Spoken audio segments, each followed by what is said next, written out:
apa sih yang melatar belakangi orang Minang nih kok bisa merantau di mana-mana? Orang Minang ini suka merantau itu wajar-wajar aja. Wajarnya maksudnya gini, dilihat di kampung rasa-rasanya. Nah, dilihat sebelah itu bukit. Ya. Oh iya. Contohnya meninjau Kabupaten Agam. Nah dibuka tak bisa. Matur. Ya. Kabupaten Agam itu daerahnya meninjau, Nah, ya kan? bukit Itu semua. bukit. Jadi Malapun Buya Hamka itu Kan meninjau. asalnya meninjau. Ya. Hmm. Yang Buya Hamka itu pernah jadi dosen maupun di Malaysia. Sehingganya motivasi dalam bentuknya memang udah diniatkan kadang-kadang sama orang tua. Kamu kalau udah besar, udah tamat sekolah, kalau bisa merantau supaya kamu lebih sukses. Di kampung sama di kota itu sangat jauh berbeda demi kemajuan dalam bentuknya, baik secara pendidikan. Kalau di kampung itu terbatas sekolah-sekolah, tapi kalau di kota, ya kalau kita berbicara daerah DKI Jakarta, ya kan, ini sekolah itu sangat banyak. Wajar lah merantau itu. Yang kedua gini, niat Yati itu merantau itu mencari penghidupan lah dalam bentuknya. Bagaimana lebih sukses hidupnya di rantau orang daripada di kampung. Soal lapangan pekerjaan tuh lebih sedikit di kampung. Ya, ada juga. Berarti secara umum orang Minang banyak merantau nih maunya anak apa memang orang tua berharap? Setahu Bang Anes. Ada dua macam. Ada keinginan datang dari anak, ada keinginan datang dari orang tua. Ada kedua-duanya. Nah, ini ketergantungan dalam bentuknya pola pikir dari seorang anak. Kadang anak yang keras merantau. Kadang memang betul-betul sama-sama orang tua. Ya, kalau lebih maju kamu berarti anak ingin merantau, orang tua istilahnya merestui. Sehingga dia berhasil di rantau orang.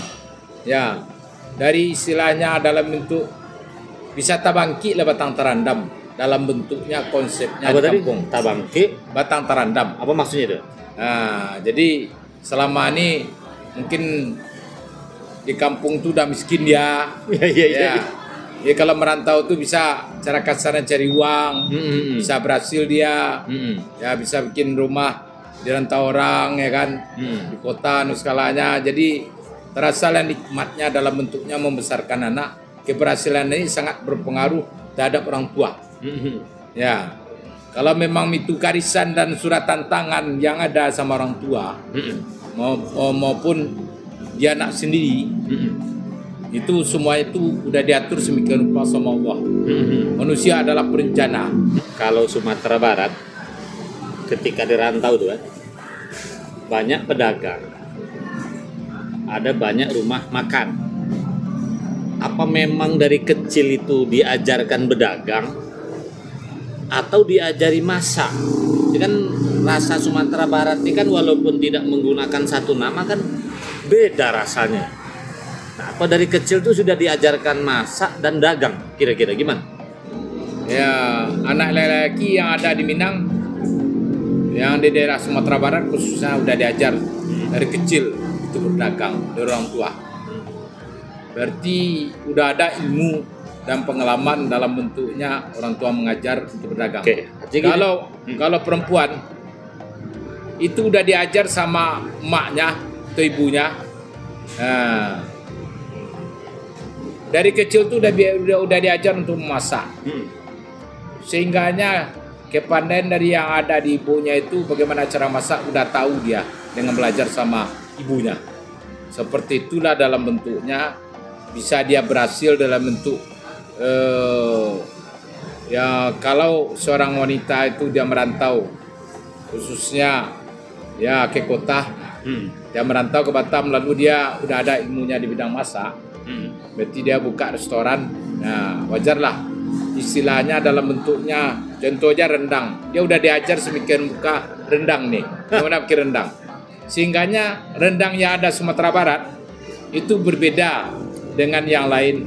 Kalau yang laki-laki ya dalam bentuknya dia berusaha untuk berdagang, itu waktu dulu kecil-kecil udah diajar juga sama orang tuanya Mhm. yang sama bapaknya. Mhm. Jadi bapaknya maupun ibunya ikut juga mengajar dalam bentuknya bagaimana cara dagang. Modal 10 harus bisa diusahakan, modal 10 ini harus bisa usahakan cara metodenya lebih dari 10. Mhm. Ya, maksudnya gini, setelah dia berdagang, modal 10 ini menjadi 15. Berarti cara untungnya 5. Kepandaian yang ada dalam bentuknya yang laki-laki dalam bentuknya berdagang itu wajar. Mhm. Sesuatu itu dia udah belajar dari kecil. Jadi keberhasilan itu apabila experience, pengalaman itu kalau udah ada berarti udah bisa diteruskan. Berbeda dengan istilahnya sama sekali tidak ada pengalaman mulai dari nol, sangat sulitnya dalam bentuknya dia merantau. Berarti udah ada dasar dalam bentuknya. Jadi dasarnya dia mau diteruskan. Kira-kira seperti itulah keberhasilan orang Sumatera Barat dalam bentuk merantau. Ternyata kawan-kawan kita di Minang itu dari kecil ya, anak perempuan itu rata-rata bisa masak. Ya. Itu satu. Anak-anak dari kecil sudah biasa cari duit dagang. Ya. Karena makanya teman-teman kita yang dari Sumatera Barat ketika di PHK gitu kan, langsung buka apa ayam penyet atau apa, jalan aja. Yang kedua, kalau kita nikah dengan orang Minang, walaupun suaminya kerja, istrinya ada aja jual kain segala macam. Nah, jadi teman-teman, menurut Bang Arnes nih, ternyata pendidikan dari kecil itu penting kan? Ya. Harapannya nanti kan bisa usaha. Ada ungkapan, bekerjalah seperti orang Jawa, menyimpan uang seperti orang Minang. Nah itu gimana manajemen keuangan orang Minang ini kok bisa sukses? Seorang ibu atau seorang wanita itu udah diajar di kampung. Sebelum dia besar udah ditunjuki bagaimana cara sistem dagang. Jadi wajarlah seorang gadis Minang, Sumatera Barat khususnya, dia ada perhitungan dalam bentuknya berdagang. Ya, ada itu hitungannya. Ya.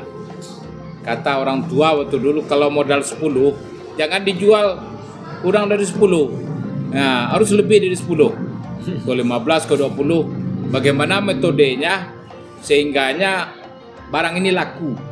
Istilahnya dijual. Berarti ada keuntungan. Kalau ada keuntungan memang disarankan dalam bentuknya sama orang tua. Simpan dulu uang, suatu saat dalam bentuknya berdagang ini, kadang-kadang dagang kita ada mundur. Ya istilahnya inilah gunanya uang di istilahnya khusus untuk ibu-ibu yang pintar untuk menyimpan uang.